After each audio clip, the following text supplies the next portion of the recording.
Well, welcome everyone. Welcome to the Social Innovations Journal Symposium titled Creating and Measuring Organizational Diversity Metrics, presented by Marc Brennan. My name is Nicholas Torres. I'm the co-founder of the Social Innovations Journal and honored to be here and welcome you. Today, what we're going to cover is, for those of you who are not familiar with the journal, we'll just do a brief history and vision about why we do what we do. We'll turn it over to Marc Brennan to do a quick introduction of himself and his work. And then, he will set the context, and then as usual, we will have a brief, a few polls for you to understand who's in the room with us. And from those polls, you'll also get an understanding of what you're going to be listening today. And then Marc will then take us through a presentation, and there will be time for some group Q&A.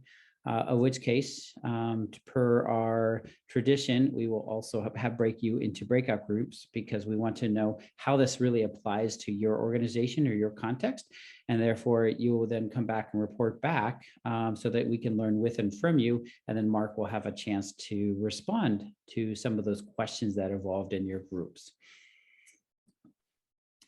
Again, for those of you who do not know the journal, we started publishing back in 2010, and it was really for an opportunity for the social sector to learn with and from each other, and an idea for what we like to call the secret sauce of sharing our secrets so that we can replicate and create bigger, larger impact across the globe. And then we do that primarily through the publication, but then we started these symposiums with this idea that there needed to be interaction between us, that oftentimes we have to take out from the written word and have human interaction with us. With that, we do 6 publications annually on education, human services, social mobility, and health. And then those articles are framed within social innovation, social enterprise, system change, policy, and collaborations. This Marc Brennan, so if you want to get in contact with him afterwards, we'll also put this in the chat box, but just to make sure that you can reach out to them individually, and he's agreed that we can share his information with you. So if you want to have a conversation afterwards, please note that, but we'll put in the chat box. Also, to continue this conversation, we had a membership that we had a sort of a private group, but we decided to move that to a LinkedIn group so anybody can join. So if you'd like to join, we'll put the link in below, also in the chat box. You can join us and continue these conversations, and we'll have weekly postings, blogs on a lot of the content from the journal, but also to keep the conversation moving. So we welcome you to join. And as we said before, we have these symposiums, which are about 8 in the spring, and then or winter, spring, and then 8 in the fall. And you're welcome to join us for all of them. We encourage you to join us as a member. That way you get, for $4.99, you get access to all the symposiums, or you can just join us for the ones that you want. And finally, we encourage you to submit articles to the journal. It's a volunteer-driven open access journal. And so everybody's invited to submit an article whenever they have something important to say. And we also, for this reason, we also invite you to do these symposiums. We can't offer hundreds of symposiums, but if you do have something, we're welcome to take it and then put that into the pipeline. So with that, let me stop sharing and turn it over to Marc for a quick introduction. Marc? Thank you. Good afternoon. I'm speaking to you from San Francisco, a pretty diverse place, but which has problems the same as anywhere else.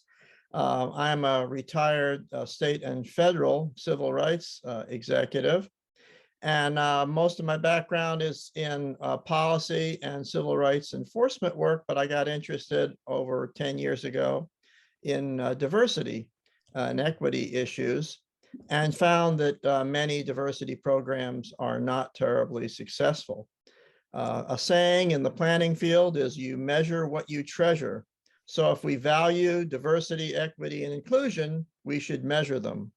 It's become more clear in recent years that strong disparities continue to exist and grow in America among groups that have held power for many decades, and those that are vulnerable, marginalized, and traditionally discriminated against. So if we really want to innovate in diversity, I always recommend picking one problem, checking with the affected people to determine that it is a problem, getting their suggestions and recommendations, and then working on solving that problem and holding ourselves accountable. At this point, do we want to move to some polls, or here we go. There's some polls for you to take to get some foundational information here. So the first question is, does your organization have a diversity initiative?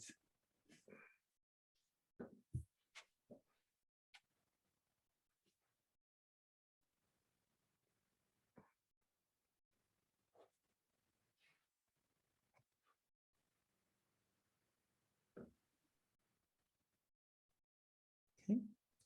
And I will share you the results. So it looks like 45% yes, however, it hasn't been effective or needs more attention. The second, no, but it's something that is actively being discussed. And a third, yes, very comprehensive and effective. So poll number 2. Have you been involved with it?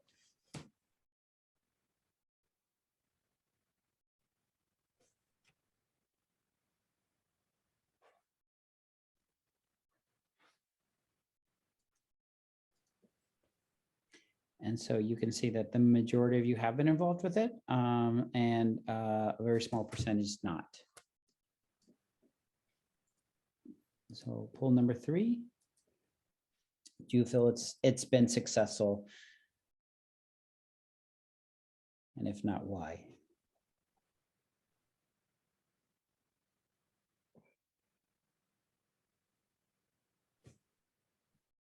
And if you write the why, note it in the chat box.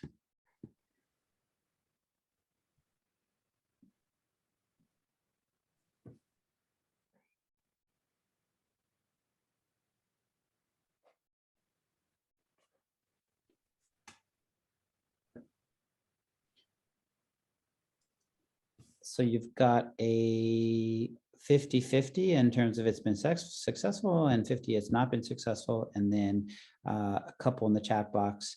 Maybe it's in the chat as we have, I'm not sure we have a clear standard for success in terms of measurements. Poll number 4. Are you satisfied with the results of the organization's diversity efforts? How might it be improved?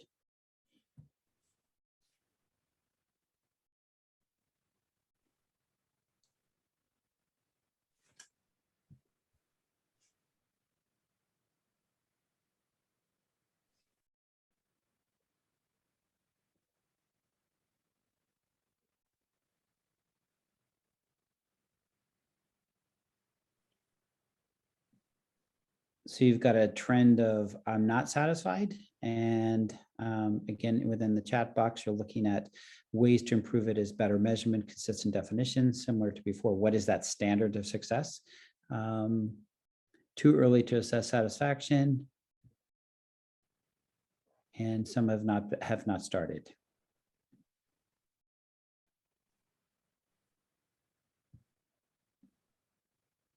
Okay, poll number 5. Does your organization measure and report on the results of its diversity initiative?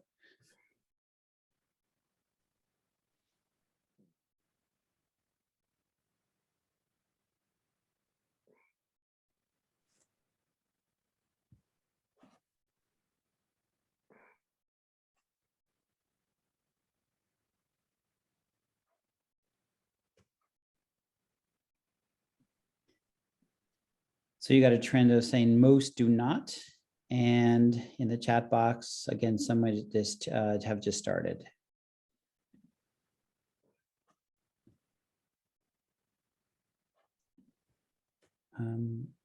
We've got 2 more, and then we will launch into the presentation. So question number 6 is, what are some barriers, challenges, opportunities, or supports needed faced by vulnerable, marginalized, underrepresented, or traditionally discriminated against groups for full participation in your organization?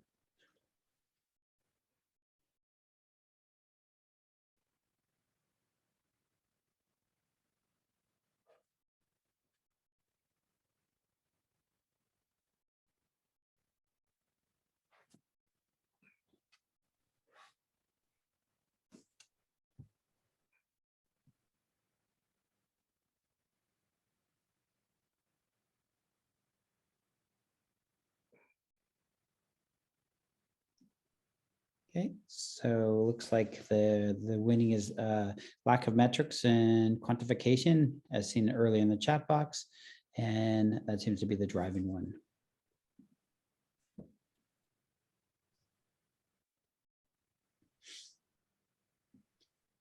And your last question is, pick one social justice problem in your organization, tightly focused. How will you solve it? How will you hold yourself accountable?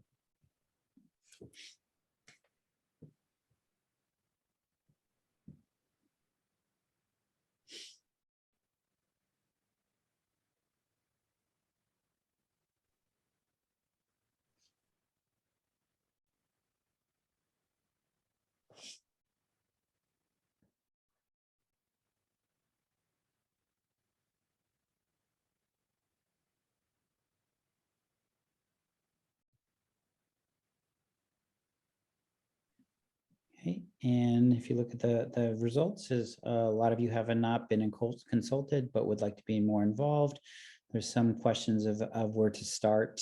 And in the chat box, you've written justice for frontline workers, accountability, single parents working with multiple jobs. Great, well, let me share the results of that last one. And thank you for the polls, and back to you, Mark. Well, thank you very much. Thank you for participating in those polls. That's very interesting. And I just want to assure you that your responses are consistent with what I hear from a lot of people. My paper on diversity metrics is the most requested thing I've ever written. I get requests for it literally from around the world. So there are a lot of people who are in your same situation. And I just want to be clear about this whole diversity issue because it can get controversial, that to work on these diversity and equity issues, you don't have to be an ideologue about them. They can be treated like any other mission critical function in an organization. This is because we measure differences among demographic groups, discover why those differences exist, determine whether they're significant and harmful, and try to remedy, eliminate, ameliorate, or reduce the harmful effects. Discrimination is a harm and produces lack of diversity. And collecting and analyzing the distribution of this kind of data that represents human beings are important parts of metrics. Now, in the United States, we often use standard federal categories for race and ethnicity. But if we do that, we lose some distinctions, such as that between all other whites and Arab Americans, who are classified as white under federal guidelines. And we also don't disaggregate the many different national origins of Asian Americans. So diversity has many definitions, and there's some debate about whether it primarily includes traditionally discriminated against groups and protected classes, such as African Americans, Hispanics, people with disabilities, and women, or is much broader. Dimensions of diversity can also include age, gender, physical abilities, qualities, sexual orientation and gender identity, educational background, geographic location, income, marital or partner status, military veteran status, parental status, religious beliefs, work experience, and job classification. I frequently argue that a danger in defining diversity very broadly is that it can be defined out of existence, since if it includes everything, it emphasizes nothing with no priorities. And this is a classic route to failure of diversity initiatives, being too broad with a lack of prioritization. And it can help explain why so many diversity initiatives accomplish very little. So it may be better to focus narrowly, accomplish a good task, and then move on to the next good task. An example of a questionable element to include in diversity work is thinking styles. This is often included in discussions of social innovation. This points out some of the linguistic problems with the word diversity. The dictionary tells us it just means difference, but in social justice considerations, it has ethical and moral overtones. For example, those who oppose vaccination and masking may have alternate thinking styles. but those styles are not necessarily useful to social progress. Diversity metrics puts concerns for equity and the reduction of inequalities on agendas where it isn't currently considered enough. So metrics are a way of measuring size, frequency, and severity. In diversity and inclusion, metrics would include these factors and others. So for example, in diversity, inclusion, and equity and accessibility programs, we should be able to show real statistical increases in the numbers and percents, for example, in recruitment, applications, hiring, retention, training, and promotion of people from traditionally discriminated and underrepresented groups. These increases should be greater than natural demographic growth in your organization's service, hiring, and marketing areas. You can also use employee climate surveys with questions about perceptions of diversity, welcomeness, trust, and fairness. And these also should show improvements over a baseline. Employee focus groups should show the same improvement. I caution that if you use employee climate surveys, you should be prepared to act on the results of those surveys, because then the employees that you survey will be very disappointed if they provide answers and then see no action stemming from the results of those surveys. On a more psychological level, there are social distancing scales that measure how people perceive the differences among groups. These social distancing scales, if diversity efforts are done correctly, should show decreased social distance and less prejudiced thinking. We can also measure diversity efforts by opportunity, quantity, quality, timeliness, cost, effectiveness, efficiency, return on investment, and customer service. These, again, are not so different from other mission-critical functions within an organization, like production, operations, manufacturing, distribution, environment, legal, safety, and finances. Innovation through diversity can be measured. It is said frequently that 6 behaviors unlock innovation: ensuring that everyone is heard, making it safe to propose novel ideas, giving team members decision-making authority, sharing credit for success, giving actionable feedback, and implementing that feedback. So there are many crossovers between the idea of innovation in an organization and the ideas of diversity in an organization. An organization that is good in innovation will hopefully also be good in diversity. Many of these factors are measured using what are called ratio measures, one factor over another, such as miles per hour. So here are some takeaways. The current emphasis on diversity and equity will most likely continue. For example, the Biden administration has ordered all federal agencies to review equity impact assessment of their activities. And I have a paper on how to conduct a social equity impact assessment if anyone is interested in that also. So another takeaway is that you can do this from your position in an organization. You can move away from aspirational goals to actual measurement and attainment. So which groups you decide to focus on depends on your organization's views and those of your constituents, your clients, and your customers, depending on what type of organization you're in. One of the first tasks in diversity metrics is deciding what and who your organization will focus on. Marginalized social groups should be included in outreach and public participation. And you always want to find out what are these groups' needs, wants, and desires, as opposed to a top-down method of telling them what their needs, wants, and desires are. As we've seen in the results of the 2020 census, the demographics of the US are changing, with rapid growth among Hispanics and Asian Americans. In addition, more Americans are identifying as Native American, as LGBTQ, and as multiracial. Meanwhile, pre-existing disparities continue to exist for groups such as African Americans, where there's very mixed progress, some falling back. Other groups who claim our attention include national origin groups, new immigrants, as we've seen with people from Afghanistan, and now we're going to be seeing an onrush of people from the Ukraine, refugees, people with disabilities, women, low-income people, and people with low literacy. And that last group, people with low literacy, is one of the little secrets of American society that we don't like to talk about very much, but there are a very substantial number of people with low literacy.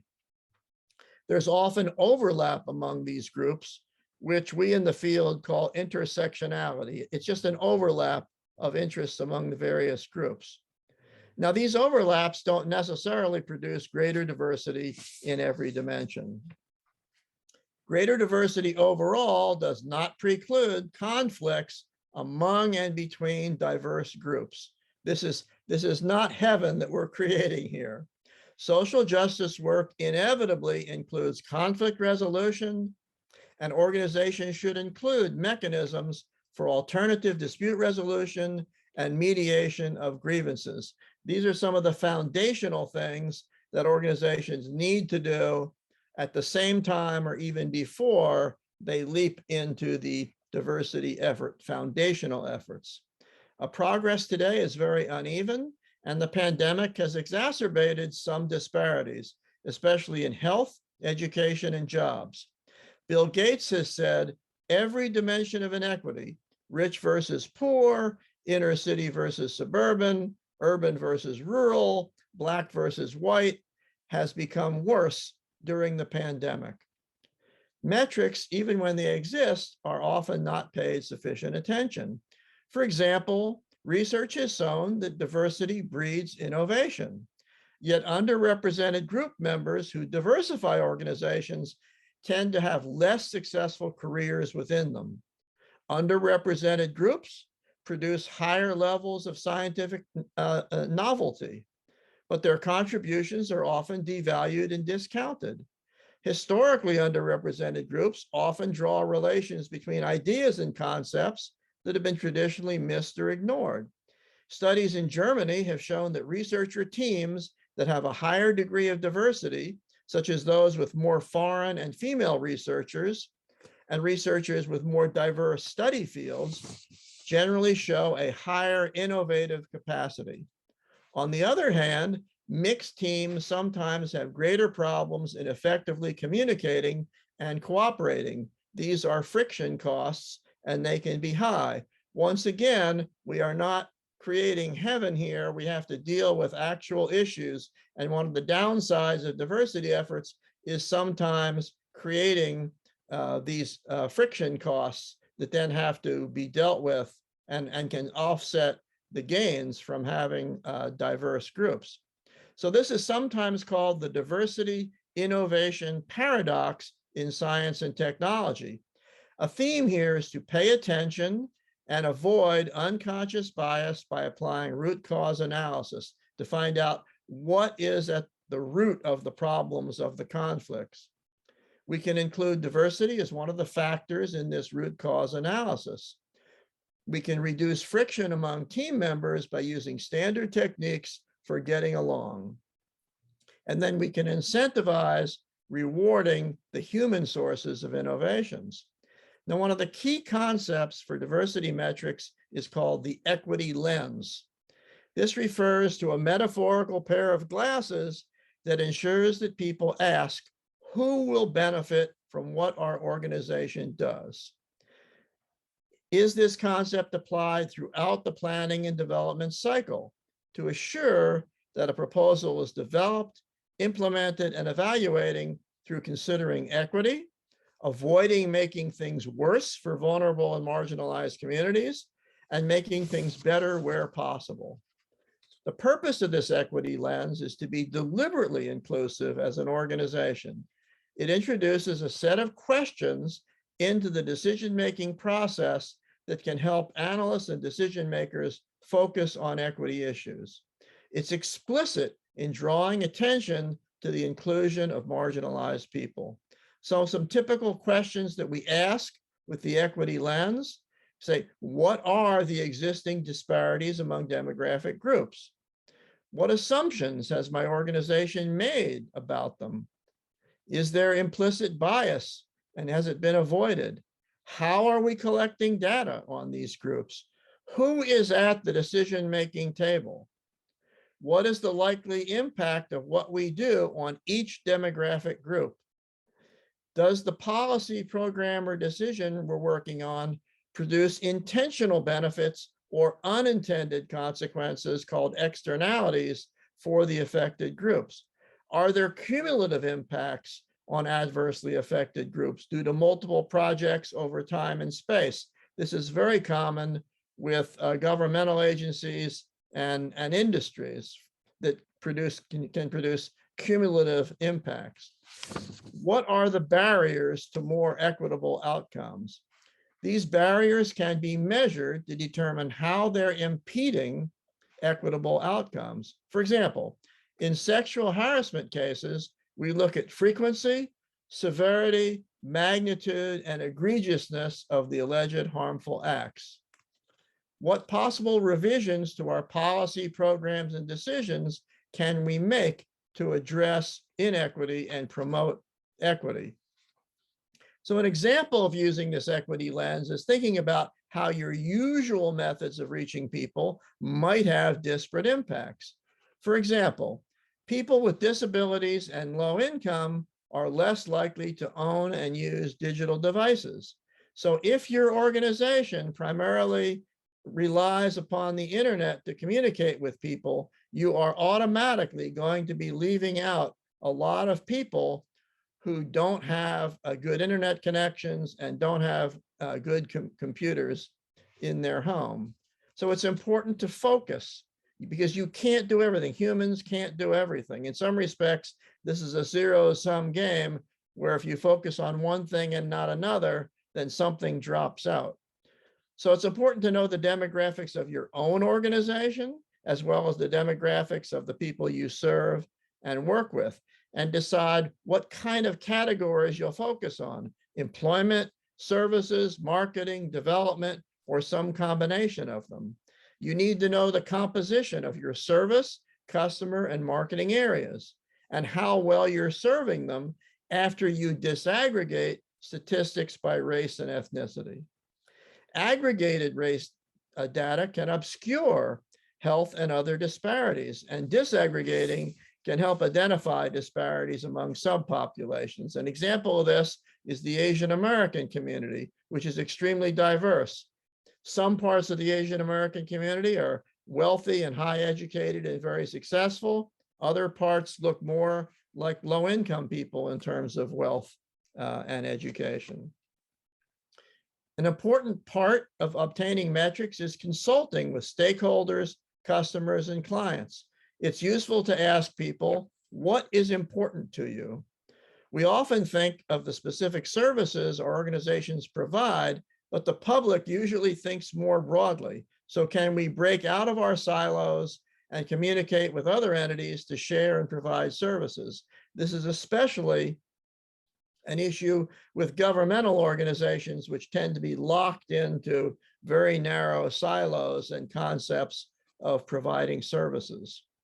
It's a good idea to benchmark with the best in the field, but it's not easy to figure out who is doing the best in the diversity field because of the lack of metrics. A big dichotomy in diversity thinking is culture change in organizations versus changing the thinking and acting of one person at a time. Some social problems require solutions that require fundamental and systemic transformations. These are extremely difficult to bring about. It also is difficult to bring about a change in one person at a time because we don't know when we're going to reach a critical mass. So this is parallel to the disruption ethos that is common in the high-tech world. So how do we disrupt social inequality?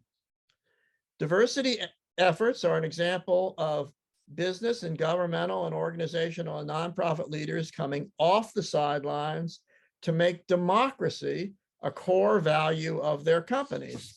Diversity is a form of democracy in terms of involving the thoughts of many different kinds of people.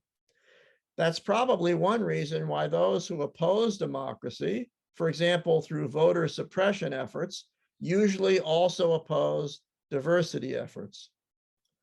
One thing to ask is, where do our organizations stand in terms of past recommendations in diversity and civil rights? Have there been complaints? Have there been lawsuits? What has been the result of them? Now, these benefits from diversity ought to be measurable.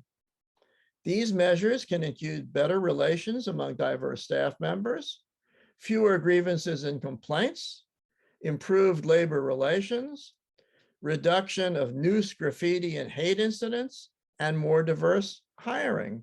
Other metrics can include gaining improvements in productivity, innovation and creativity, improving job satisfaction, career development over time, retention of employees, decrease in pay disparities, performance on exit interviews, what people tell us when they leave, when we ask them, why are you leaving?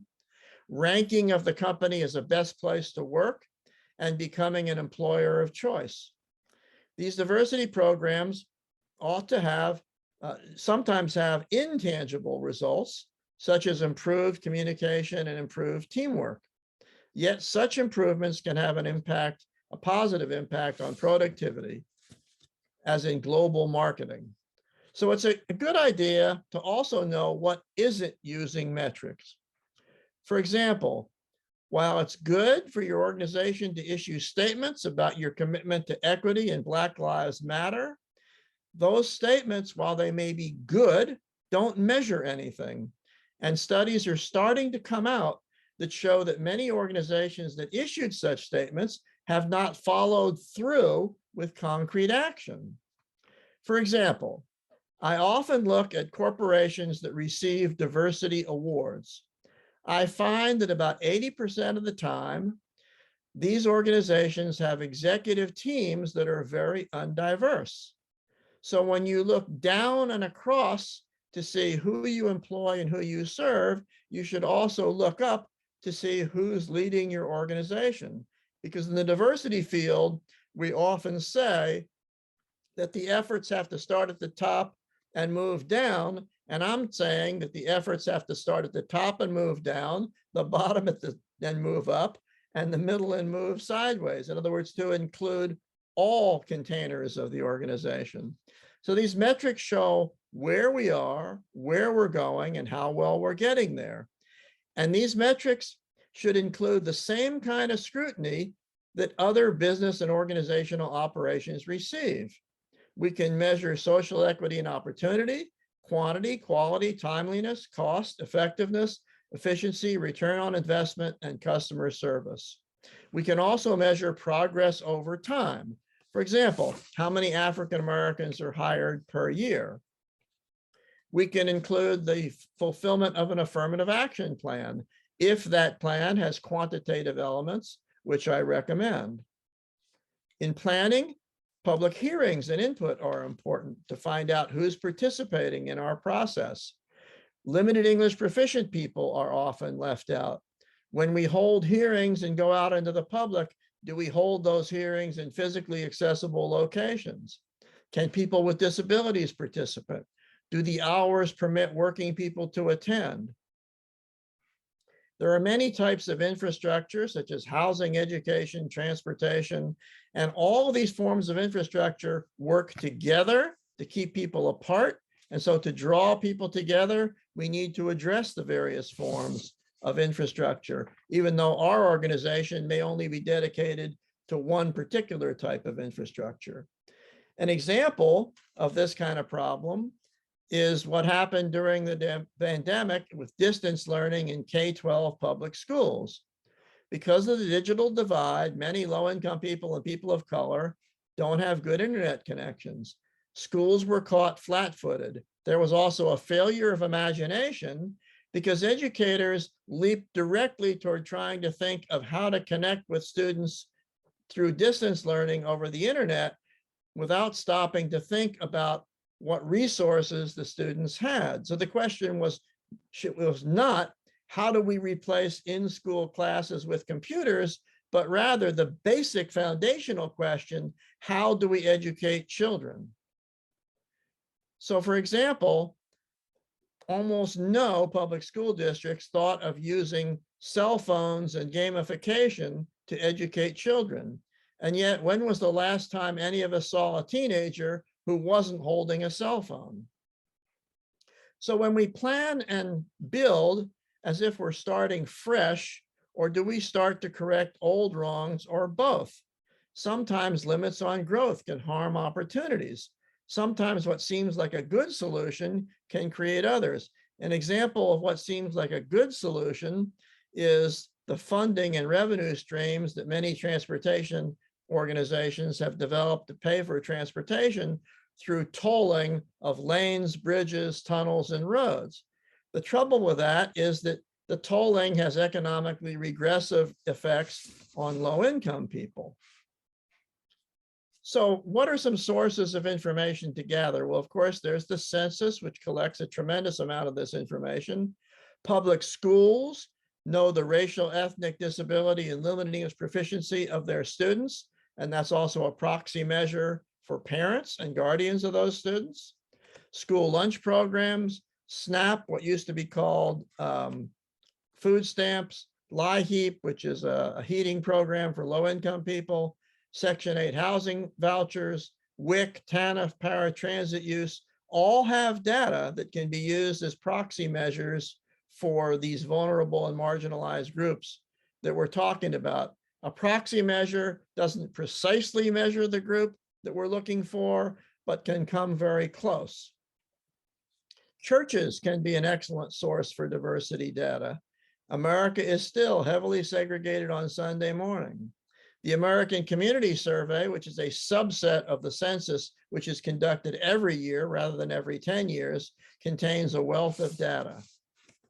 Now, sometimes lack of information is helpful to achieve diversity goals.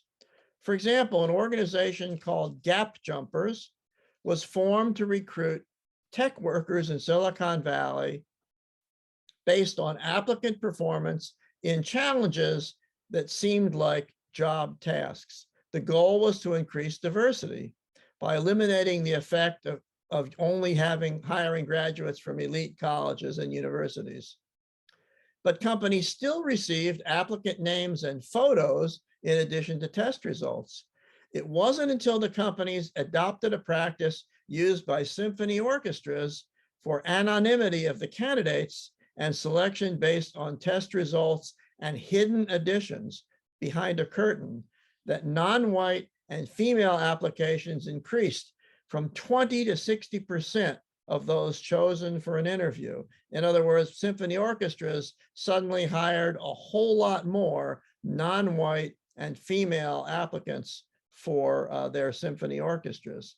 The tech industry is well suited to an approach like this because it's the results and what the person can actually do that's important, not the name of the person or where they went to school or what they look like, their photograph.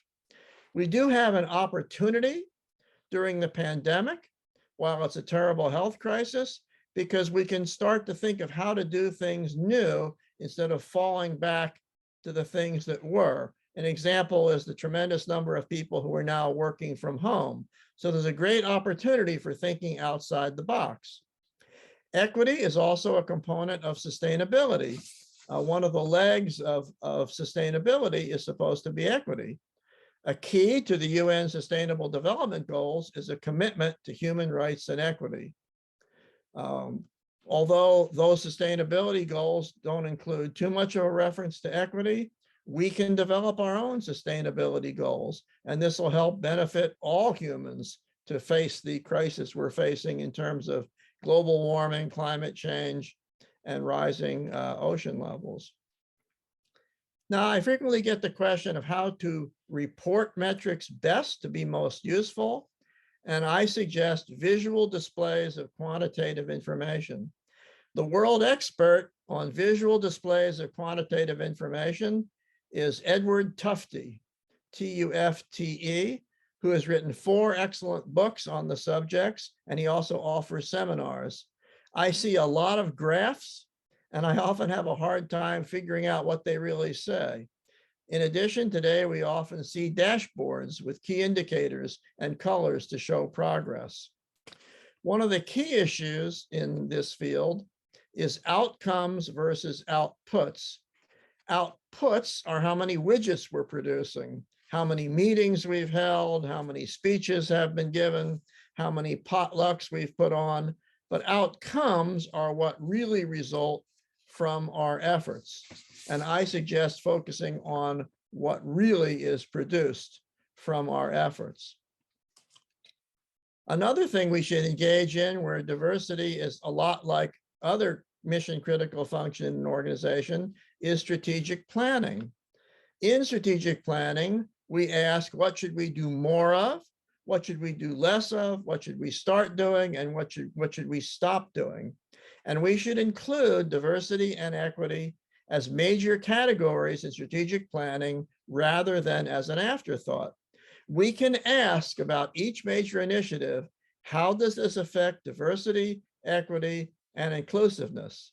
If it has adverse effect, it can be eliminated, mitigated, reduced.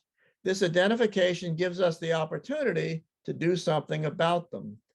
We can shortstop what the military calls left of boom before an explosion goes off.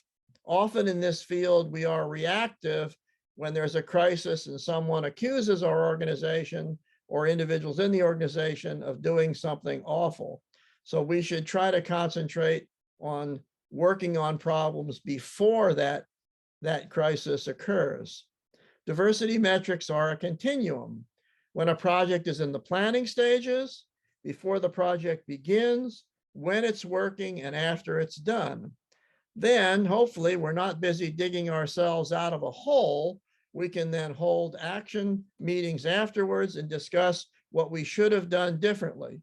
We can have honest, objective feedback and have an improvement cycle. We also need to develop standards.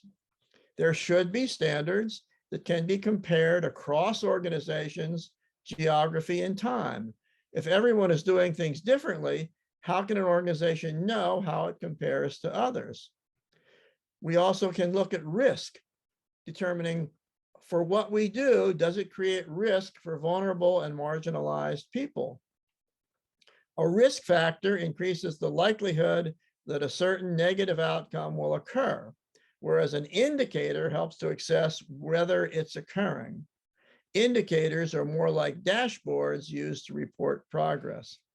So this is not just a nerdy number crunching process for delivering bad news, but there's a process of measurement, analysis, reporting, feedback, making changes, and measuring again. We would like to measure the same things time after time, but the world does move on. So what makes sense one year might not make sense the next, and that also can make comparisons difficult. So I do not portray this as an easy task, but rather as a solution to problems. Not all fixes for diversity metrics are extremely difficult. For example, Silicon Valley and most IT companies employ very few African Americans, and they use special visas to employ Indians and Canadians. About 1 million of them are scientists and engineers. More than 70% of H-1B visas, which are work permits for foreigners in the United States, go to Indian software engineers. And up to 40% of all foreign-born engineers in cities like Seattle are from India. But historically, Black colleges and universities graduate large numbers of IT majors. So targeted outreach and recruitment can be used to find and hire them. And this targeted outreach and recruitment is perfectly legal. Now, one of the things I frequently recommend is from the old Sherlock Holmes story about the dog that didn't bark. Sherlock Holmes solved one of his mysteries by listening for what didn't occur, a dog that didn't bark. So we want to ask, what is missing? And this is where your expertise comes in. What is nagging at the back of your mind that doesn't feel right? Who's been left out? Who isn't at the table? Who haven't we heard from? There also are false diversity metrics. For example, we have heard sometimes that people on the right aren't sufficiently heard from. but they are. Without getting into politics, I've observed that extreme advocates on both the left and right are noisy. A whole book has been written about this kind of noise, and the book is called Noise, A Flaw in Human Judgment by Kahneman, Sibony, and Sunstein, and I recommend this book. Statisticians routinely toss out data that is extreme, called outliers, and you have to use your own judgment to decide what to toss out. Now, some data is not useful. Some examples of inputs that aren't useful, where some people want to take away somebody else's rights. There is no right to help hurt others or society, where censorship is a primary tool, where religion and ideology are the primary driving factors, where the speaker has low credibility, where the speaker wants to exclude other speakers, where the speaker shouts down other speakers, where there are threats of violence, where the proposed data are contradicted by experts in the field. All of these kinds of inputs are not useful. So here are a few cautions about diversity metrics. You have to exercise some caution when viewing, analyzing, and using them. For example, avoiding stereotypes. There are large regional differences that can exist within individual countries. Nations evolve, such as the disintegration of the former Yugoslavia into culturally distinct countries. Forceful disintegration occurs, as we're observing right now in the Ukraine with the invasion by Russia. In addition, individuals who live in different countries during their formative years are influenced by multiple environments, so a single point of reference can be misleading. An example of this is African Americans versus Africans who have emigrated to the US. These groups may visually look similar, but they do not have the same cultural background or share many of the same outlooks and histories. Another caution is that some private corporations don't like to develop and use metrics and quantification because they might be forced to disclose that information in lawsuits. Another caution I give is don't run out and just hire a diversity consultant or trainer. Go through the steps I've outlined first. Then if you feel you must hire a diversity consultant or trainer, vet that firm and person carefully. A lot of diversity training is just awful, and some of it is even harmful. Nothing is gained from naming and blaming white people for centuries of sins. It just makes people angry. It might make some of us feel better, but it doesn't move toward a solution and better results. In addition, some of us in my field, the social justice field, spend far too much time preaching to the converted and not nearly enough time talking with people who are not inclined to agree with us. Diversity metrics does not mean measuring grievances and inculcating a secular religion of victimhood. Where possible, we should emphasize success factors rather than failure factors. This field can be very controversial, as we've seen in the debates today and the anger over the alleged use of critical race theory in public schools. If you put your toe into the diversity pool, I guarantee that you won't be able to avoid sharks and piranhas. But the work is worth doing, and you'll leave the world a better place than you found it. Turning things back over to you. Great, thank you, Mark. So we're gonna open it up for questions and answers, and you can either check the chat box, or you can just unmute yourself, and there's also a raise your hand option. The first one's very specific, Mark, but Natalie asked, can you recommend a social distancing scale? So we'll just get us started, and while other people think about their questions. I don't have a specific one that I recommend, but if you Google the phrase social distancing scale, you'll see a number of varieties available on the internet. Some of them cost money, like other kinds of psychological tests, but there are some that are also free.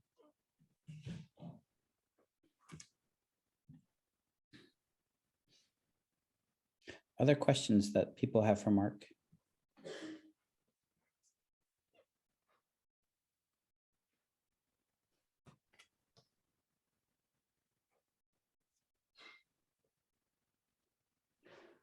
Okay, well, we're going to, in order to spark the conversations, we're going to put you into a group, breakout groups, and Nikolai will put these questions in the chat box so you have them.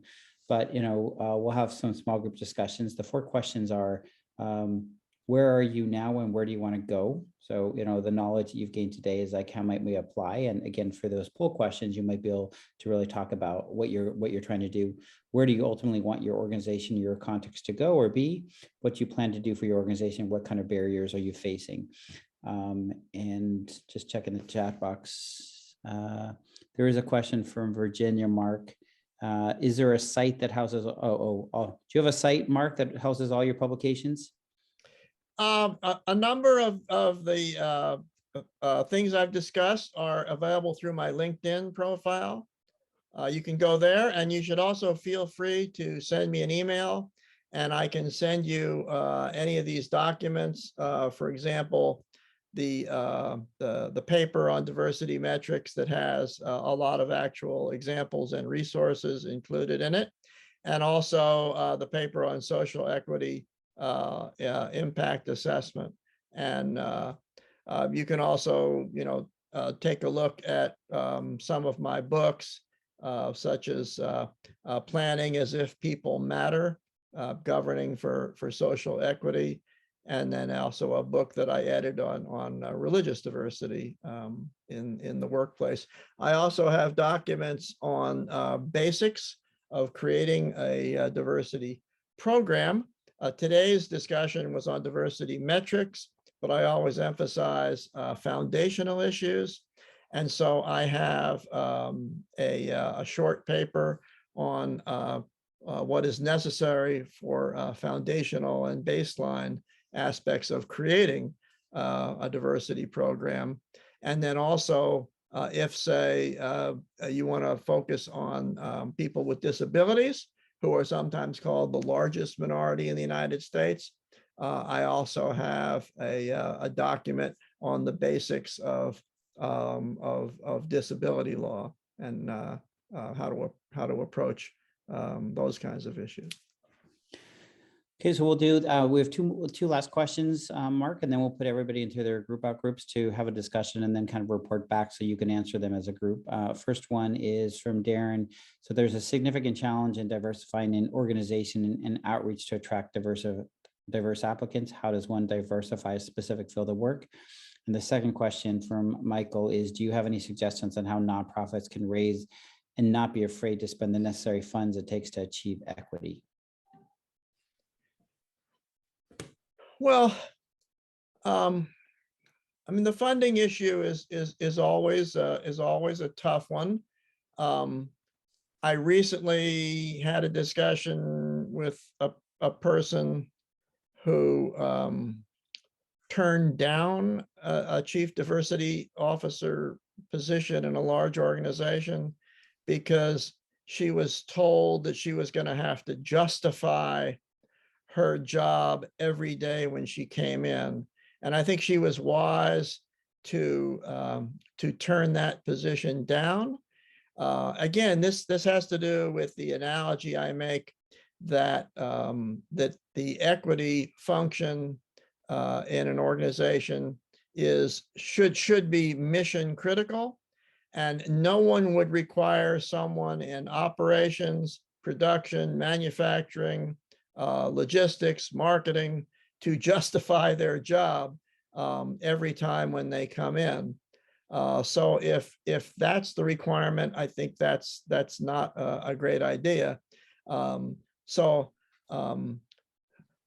think that to help a nonprofit justify funding for this work, I think it is useful to go back to what I've said about talking with the people that you serve to find out what their needs are, and indeed, I find it helpful to actually bring people in, either formally through focus groups or some other way, to bring people in to find out what their concerns are.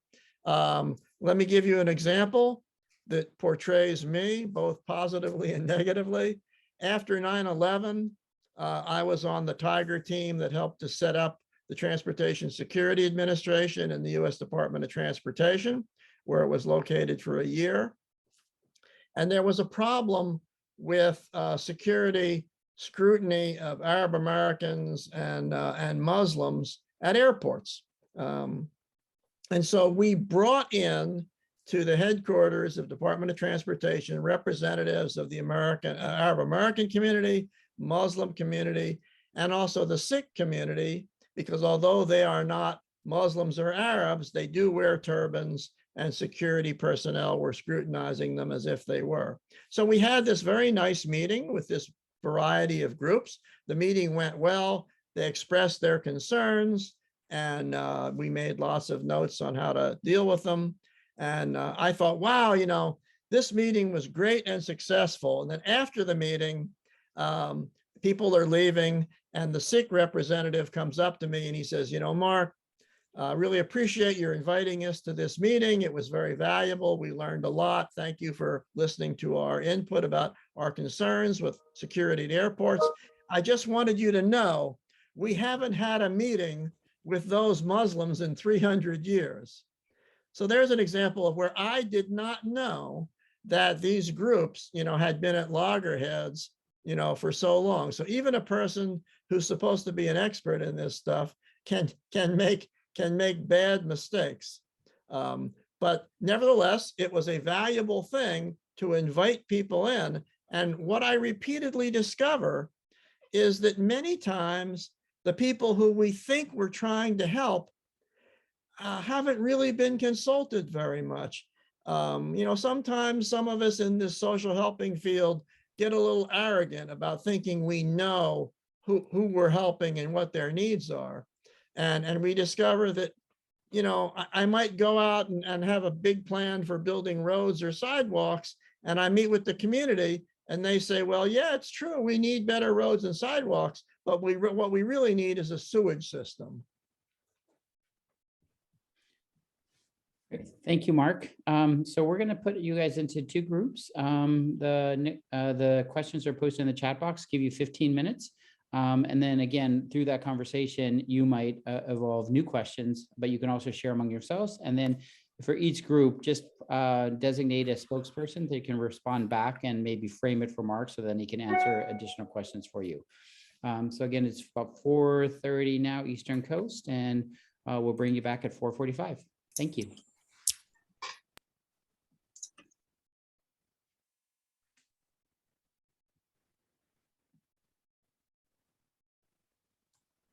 Well, welcome back, everyone. Sorry if you got interrupted mid-sentence. Zoom is such a rude technology platform, but it does keep us on time. So we had two groups. So would group number two like to go first? I was in the group number one with Nancy and Corden and others, but the group number two, kind of just want to report back. Let us hear from you, and then we'll report back from our group.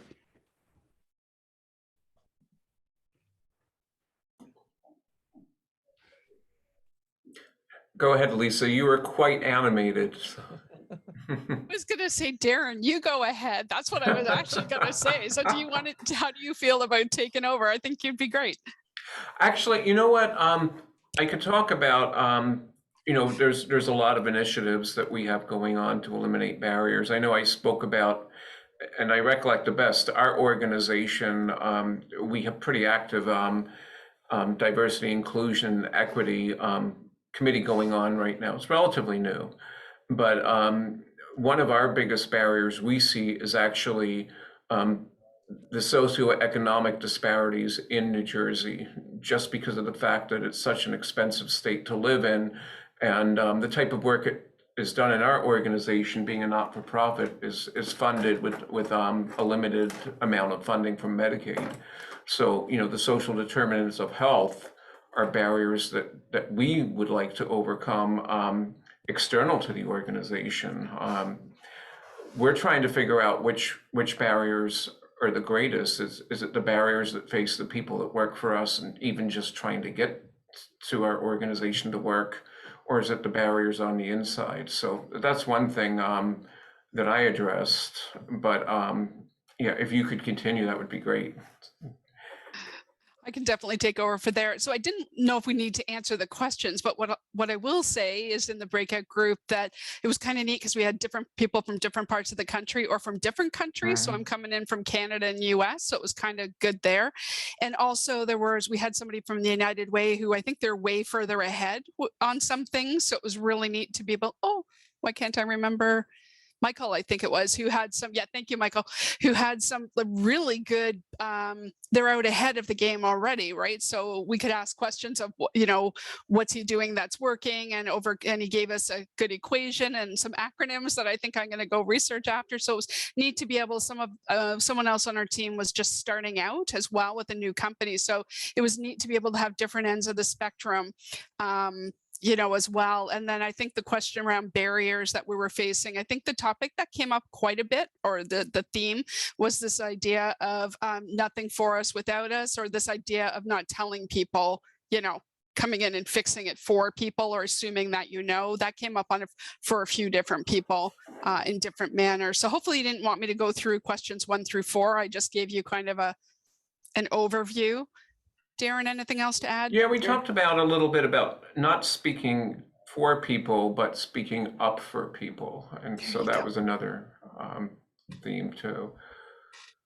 Collaborate and tag team with Darren, Lisa and Darren, bringing a team effort back with the results. That was it. Thank you. I'll summarize our group, and then we'll leave with Corden, who had a question that maybe summarizes where we were, and Nancy and Jerry and Wanda, please, if I miss anything, let me know. But I think the general theme was we were really looking at where are those standards, and that's a beginning point. And so in the chat box, we put in a couple links, was like a global standard. Nancy's at Temple School of Nursing and saying, all right, they're on that process. But in terms of what, maybe there's a tool that can really help them guide the process, right? In terms of those standards. I think Jerry was also talking about how in his organization, which is a very large nonprofit organization, I mean, again, starting that process, but maybe what is a preferred standard of tool to do that? We put mostly a global standard that we don't know too much about, but also a regional resource for it. So a lot of it was about there. I think Wanda and Corden also talked about, well, what's the workforce? Saying, we need more dedicated workforce to this, and it has to be potentially at the officer level and not necessarily low down within that. And Juwala also said is like she's dedicated her life to this, but it's oftentimes hard to find those positions within organizations. And so there's not as many organizations, something to that extent. Did I miss anything to the group before we let Corden ask this question?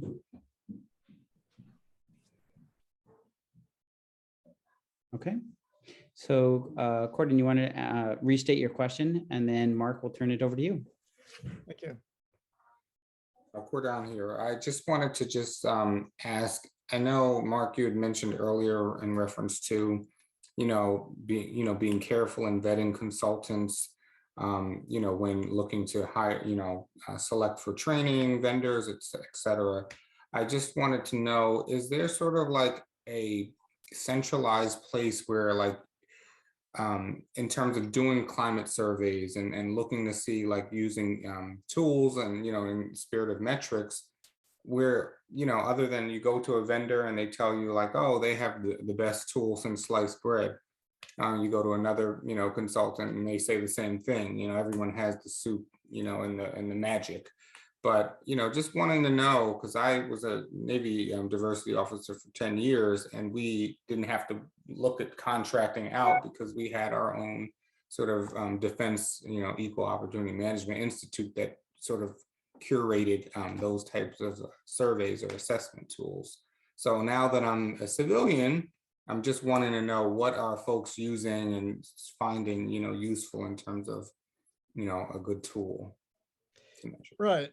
Well, first of all, you were at Diomi, and I salute that. And I always tell people that the U.S. Army is the foremost proponent of affirmative action in the United States. I mean, that's the reality. And so an organization like, like Diomi has been out there on the cutting edge. And so, really, thank you. 10 years, you put a lot of work into that.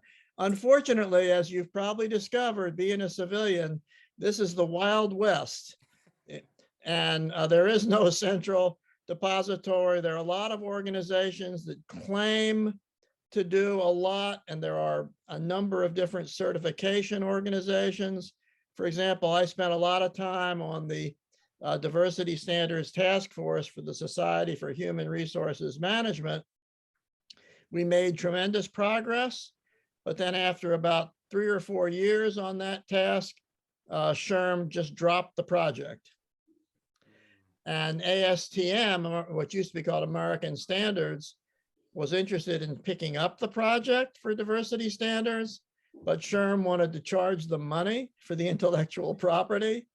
And so the bottom line is that, there are no universal standards. There are a lot of different certification organizations, and almost none of them, even the really good ones, almost none of them do the kind of things I'm talking about in terms of actually measuring progress. So that's why I always tell people there is no substitute for actually making a lot of phone calls and emails and Zooms and vetting carefully. I can tell you better what to avoid. For example, if you're interested in hiring a consultant or a trainer, and somebody tells you that they made white men cry, trainers who do that kind of training, I say, stay away from that, because it creates divides, within the organization. The object here is not to make people angry and create divides, but bring people together. I mean, so for example, I once worked for a consultant who's now pretty much retired, named Nick Mann. And when he did this kind of work, he would physically stand behind each speaker and put his hands on their shoulders to create a physically safe emotional environment so that people could speak their actual feelings. And that gets to what we were talking about earlier about working on one person at a time. I mean, you know how difficult it is to create a safe emotional environment with your significant other, right? Or your family members. Imagine trying to create that safe emotional environment for an entire organization. So this is difficult, and there is just no substitute for actually doing the reference checking and finding out what the potential diversity consultant or trainer has done. I wish I had a better answer for you, but and I do appreciate where you put in a lot of work, which is a great place, and the achievements. I mean, the achievements of the U.S. military, especially the Army in affirmative action, are absolutely amazing. Probably the best in American society, I think.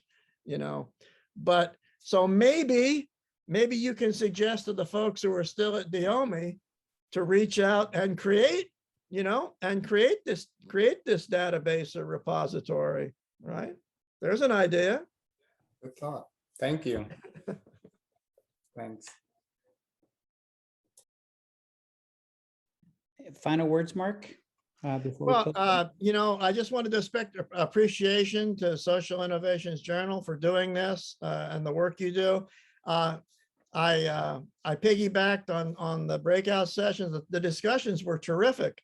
I think you guys have better ideas than I do. So, keep on doing what you're doing. The idea of nothing without us, that comes out of the disability community. It's a great phrase. I love it. Another one that comes out of the AIDS epidemic is silence equals death. And that's another hint in terms of groups that haven't been listened to and reaching out. Again, it's that theme of the dog that didn't bark. Who are we not hearing from? And reaching out. That especially gets to the idea of First Peoples and Indigenous issues in Canada and the United States.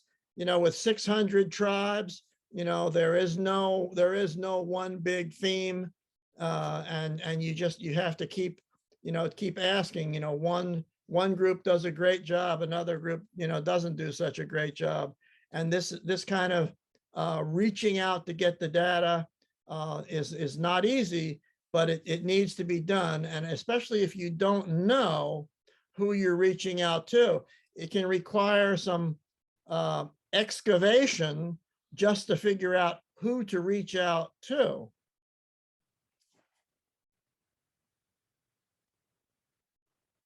Well, Thank you, Mark, again for your time and your expertise. And thank you everyone for joining us. And we will send out the recording to you if you want to reference back to it. And we've put Mark's information in the chat box. So enjoy your evening. And if you're in a different part of the world, morning or afternoon, wherever you may be. But thank you so much. Have a great day.